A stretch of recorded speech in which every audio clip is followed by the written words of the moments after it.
So you're saying that Jews who don't believe that Jesus was like a prophet, and that people who believe that Muhammad was a prophet, you're saying that they're wrong. That's a pretty bold statement. Okay. Sir, if the atheist speaks the truth, I am wrong. If the Muslim speaks the truth, if Muhammad spoke the truth, I am wrong. If Siddhartha Gautama Buddha spoke the truth, I am wrong. Right? Sure. Okay. If Jesus Christ spoke the truth, then I'm going to heaven, because he promised eternal life to all who trusted in him. So, sir, let's be real honest. Pardon? Do you trust Jesus? I trust Jesus. But, sir, let's be real honest. Every time anybody makes a truth claim, I don't care if you're an atheist, a Hindu, a Muslim, a Christian, a Jew, that means whatever contradicts that truth claim is wrong. So, obviously, then the question becomes, who are you going to trust to tell you the truth about God? Who are you going to trust to tell you the truth about heaven? Who are you going to trust to tell you the truth about the way to heaven? And I'm standing here saying, the reason that I think it's wise to trust Jesus Christ is because the historical evidence of the way he lived, the content of his ethical teaching, Robert Coles, the psychology professor at Harvard, pointed out, all the writings on ethics over the past 2,000 years are simply footnotes to the Sermon on the Mount. This is the first point I think Cliffe gets right. Contradictory truth claims cannot all be true in the same sense at the same time. If one worldview says there is no God and another says there is a God, both statements cannot simultaneously describe reality correctly. And if Christianity says Jesus is divine while another religion explicitly rejects his deity, those aren't just two different ways of saying the same thing.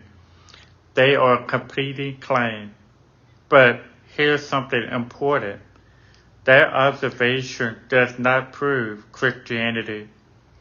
It only clears the ground. Once we admit that religion can actually disagree with each other, the question becomes, which claim has the strongest reason for us to believe it? Which account best explains Jesus?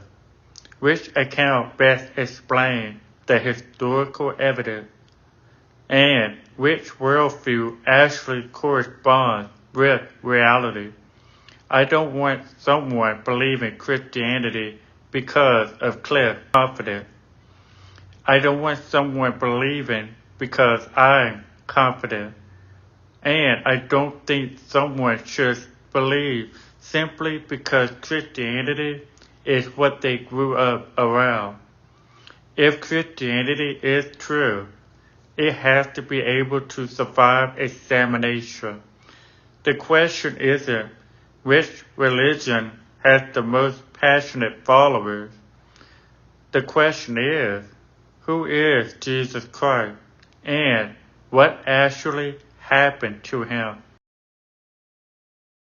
Like, why Christianity over other religions? Well, the first point is I don't put my faith in Christianity. Christianity has been used to justify the Crusades, the Inquisition, the Salem witch trials, all right? I put my faith in Jesus Christ. Christianity has been used to justify slavery in the United States. I would never put my faith in Christianity, all right? Tons of problems with Christianity. Jesus Christ is different. He's reliable. His sinless life, his amazing ethical teachings, his death on a cross forgiving his enemies, and his resurrection from the dead convinces me he's reliable. I can promise you, sir, if you die and rise from the dead, I will listen very carefully to everything you have to say. So that's why I trust Jesus. I mean, but other religions have miraculous, like, miracles that... I understand what Cliffe is doing here, and I think there's something important in it. He's separating the character of Jesus from the failures of people who have claimed the name Christian. But I would phrase this carefully. Christians cannot use the statement, I follow Jesus, not Christianity, as a way of escaping the failures that have occurred in Christian history. Those things deserve honest examination. And at the same time, the immoral behavior of someone who claims to follow Jesus does not logically demonstrate that Jesus himself is false. A bad representative can misrepresent what he claims to represent. So Christianity should absolutely be judged honestly regarding its historical failures. But those failures still don't answer the central question: who was Jesus? And this is where I think Cliffe's argument becomes much stronger. The Christian claim does not ultimately rest on the idea that Jesus gave good moral teaching. There were moral teachers before Jesus. The defining Christian claim is much more radical. Jesus was crucified. Jesus died.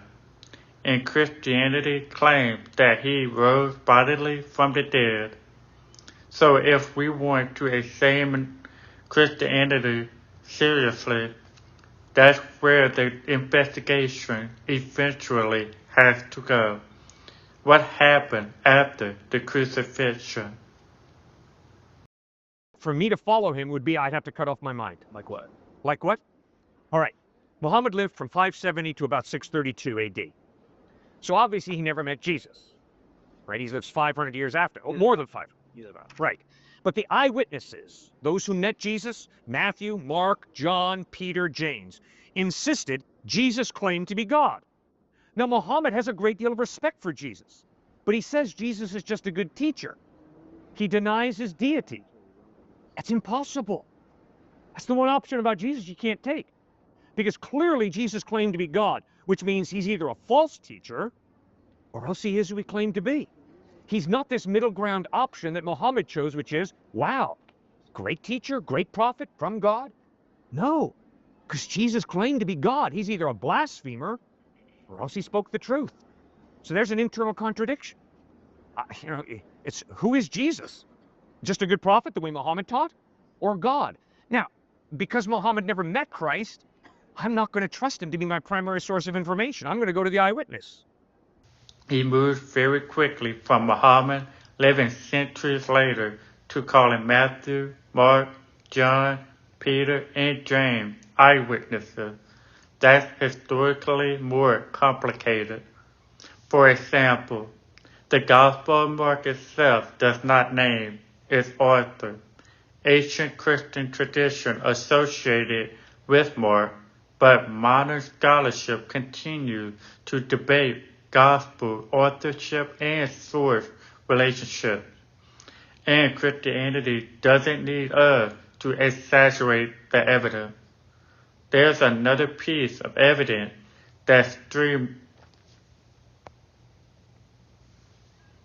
that is extremely important.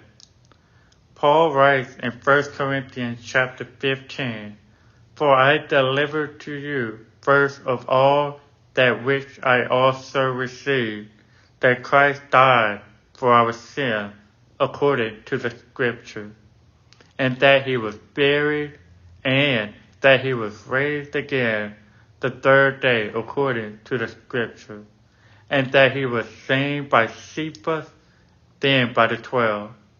Paul tells us that this resurrection message was something he himself had received and then passed on. Scholars widely recognize that this material reflects an early Christian tradition that predates Paul's letters. That's significant. It does not force somebody to believe that a miracle occurred. It makes one explanation extremely difficult. The resurrection was not a legend carried hundreds of years after Jesus. The resurrection proclamation is already embedded in the earliest Christian movement. That's where I think the historical case should be focused on. Just said. There are textual problems in the Bible. What does that mean? That means the New Testament that we have today in English is based on over 5,200 Greek manuscripts, which means we have an incredibly high degree of certainty that we really have what the authors wrote, but there are variants in those manuscripts. For instance, Matthew chapter 1. In some of the Greek manuscripts, it's stated once, Jesus was the son of Mary, a virgin. But in other Greek manuscripts, twice in Matthew chapter 1, you've got Jesus was the son of Mary who was a virgin. So you obviously have manuscript variants. And Bart Ehrman, head of the religion department down at UNC Chapel Hill, I got to debate him about 20 years ago, and he just put out that best-selling book that a lot of people have bought that says, there are over 400,000 manuscript variations. But you see, the point he doesn't say is, but they are so small. They don't change anything. But there are variations in the manuscripts. So we got to be, honest about that. And so going back to my original question of why not other religions, you've just shown me that Christianity has these variants and textual problems. And so wouldn't that lead you away from Christianity? This is the section where I would make the biggest correction. Cliffe is right about one thing. There are textual variants in the New Testament manuscript. That's not anti-Christian information. That's simply textual criticism. We possess thousands of Greek New Testament manuscript witnesses. And when scholars compare those manuscripts, they find differences. Sometimes a word is spelled differently. Sometimes a word is repeated. Sometimes a sentence appears in one manuscript and not another. Those variants are real, but here's a distinction we need to make. Having thousands of manuscripts does not prove that everything described in the New Testament historically happened. That's a separate question. What manuscript abundance gives scholars the ability to compare witnesses and investigate how the text was transmitted. And naturally, if you possess thousands of manuscripts, you're going to discover a lot of variants. Many are minor, others require genuine textual analysis. Christians don't need to pretend those questions don't exist. In fact, I think the stronger argument is this. We know about the variants precisely because we have the manuscripts to compare. The textual tradition isn't being hidden, it's being studied. So I would separate two questions. First, what did the New Testament authors most likely write? That's textual criticism. And second, are the events they describe historically credible? That question is historical investigation. Those are related questions, but they are not identical. And keeping those categories separate makes the Christian argument stronger, not weaker.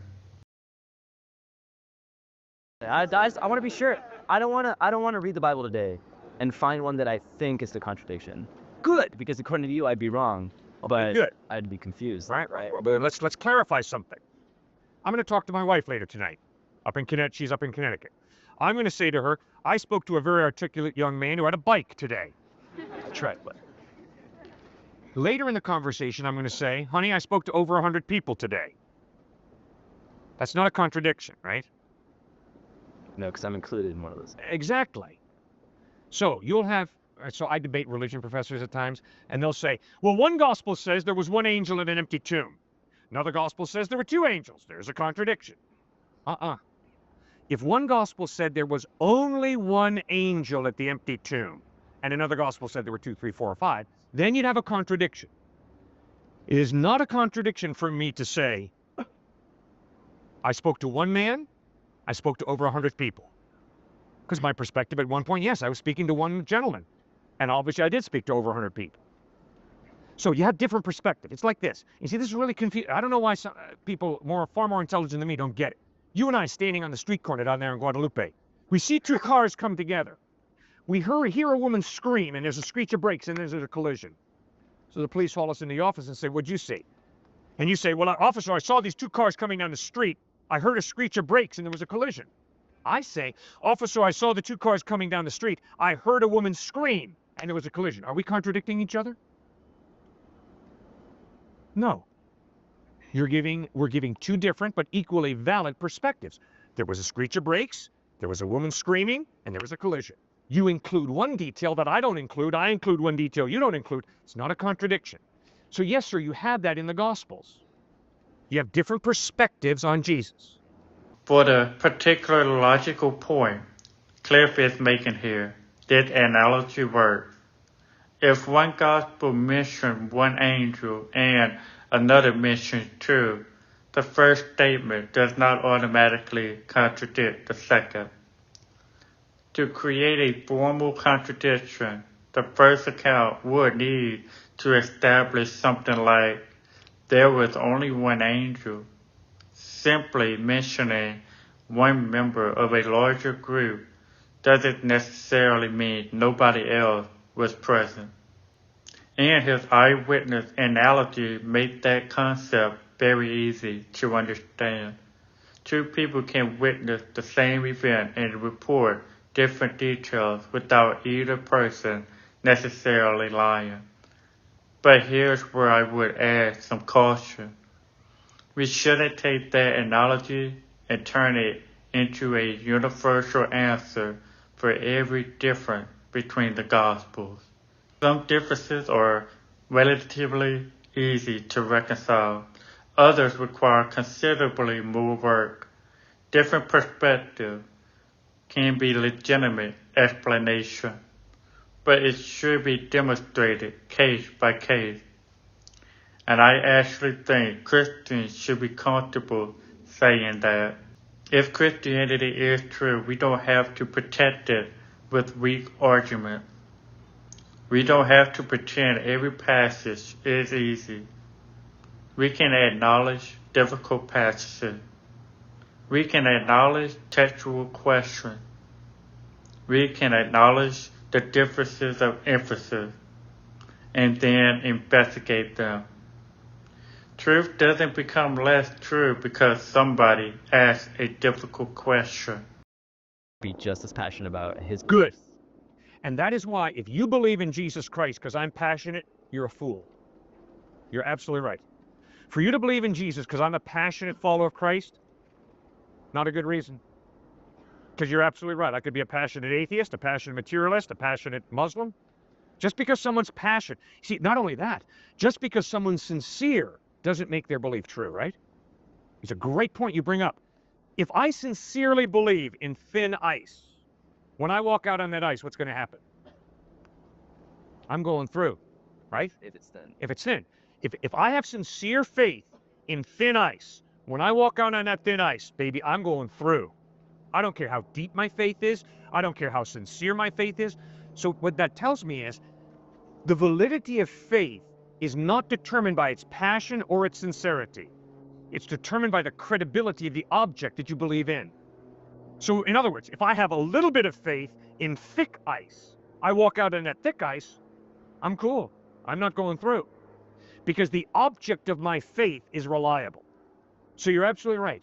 For you to believe in Jesus because I'm passionate would be a foolish decision. You've got to read the New Testament gospel, study it yourself, and ask yourself, does the evidence of the way he lived, taught, died, and rose from the dead point to his credibility, or does it not? This might be my favorite illustration in the entire conversation. Sincerity is not the same thing as truth. A person can sincerely believe something and still be mistaken. And that principle applies equally to everyone. Christians, Muslims, atheists, and even Cliffe, and even myself. The student asking the question, nobody gets an exemption. So the issue is not, how strongly do I believe? The issue is the object of my belief trustworthy? That's the power of thin ice analogy. A huge amount of confidence placed in something unreliable does not make the unreliable thing reliable. And a small amount of confidence placed in something solid does not make the solid thing weak. So Christian faith cannot ultimately rest upon emotion. It cannot rest upon upbringing.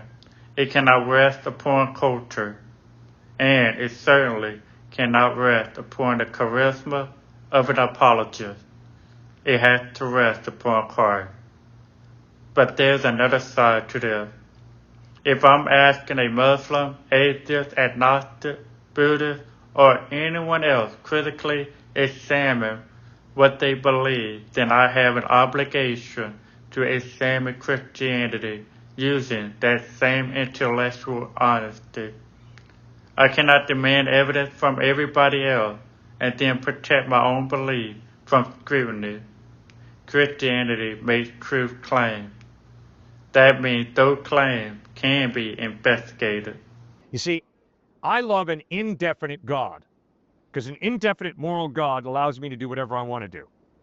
I am offended by a definite, authoritative God, because that means I got to change, and I don't want to change. So there's the contradiction. The contradiction between me and Jesus is, I don't want to live the kind of life he calls me to live. You don't want to live Jesus' life? Mm-mm. I like being selfish. It comes very naturally. I like being greedy. There's a big part of me that does not want to give my money away. And that's why, to be honest with you, sir, I don't know that I have given enough away. I'm not sure that when I get to heaven, I'm not going to hear from Jesus. You know, Cliff, you were blinded by all the materialism around you in your culture, and you kind of bought into it too much. Now, I try to give away, okay? I try to obey Jesus, and I try to give away, but I'm not sure that I haven't rationalized a lifestyle that is too opulent. It's too much taking care of me and mine, and not generous enough to God's unfed children. And you see, that bugs me. See, that'd be a very good reason for me not to believe in Jesus. So that's the contradiction. And I don't know you, but I can almost guarantee you, because you're a fellow sinner like I am, that's going to be the hard part. I'm a sinner? Mm-hmm. Oh, no. Well, Jesus says we all are sinners. And I've only met one student at MIT who claimed to be perfect. Now, if you want to be the second one, go right ahead and claim to be morally perfect, but I can promise you all of his MIT classmates burst into laughter. Because we know we're not perfect, morally. We experience guilt. We know we've done wrong at times. I certainly have. This ending is interesting because Cliff turns the argument back on himself.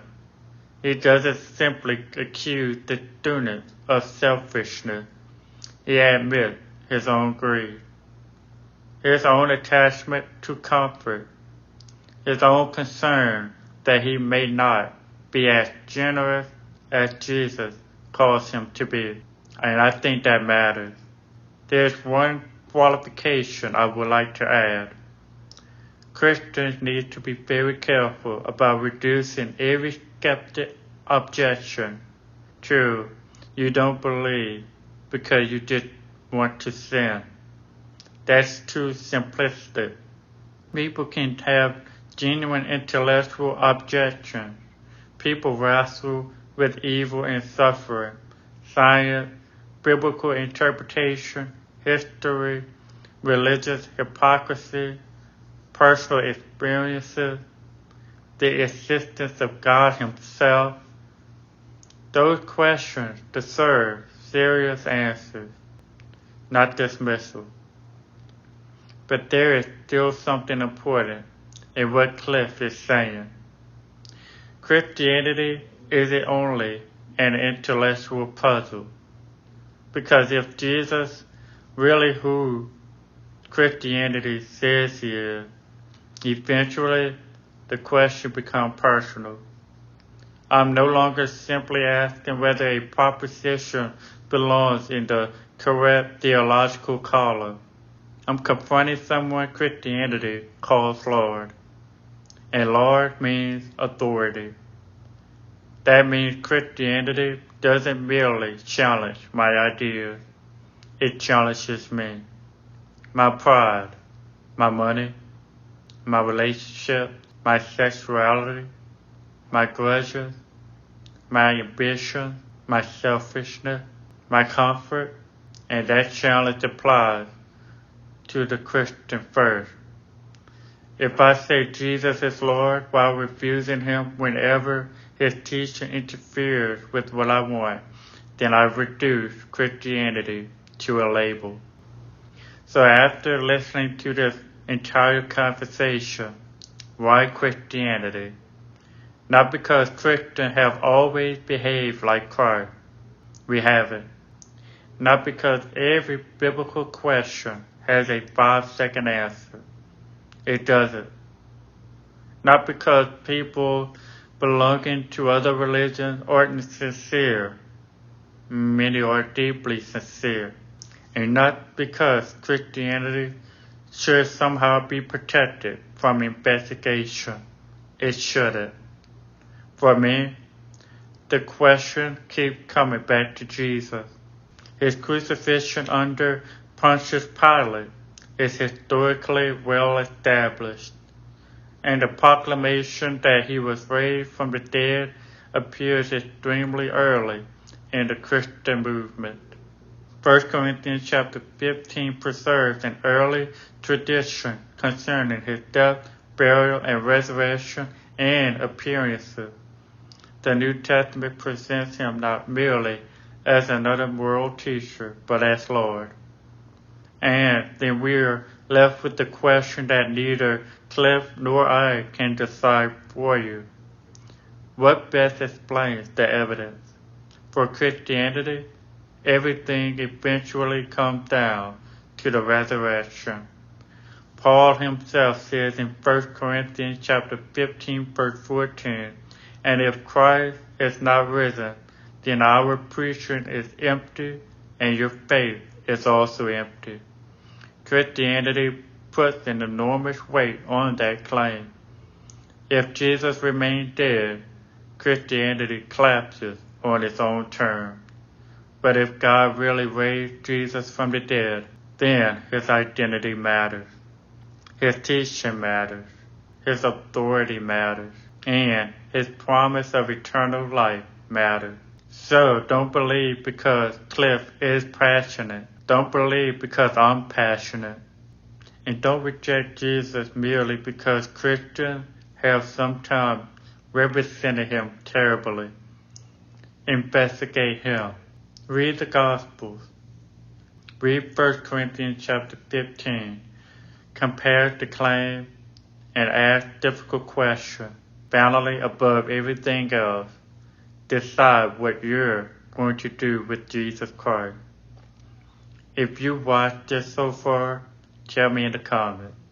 Which part of Cliffe's argument was the strongest? And which part do you think needed more evidence?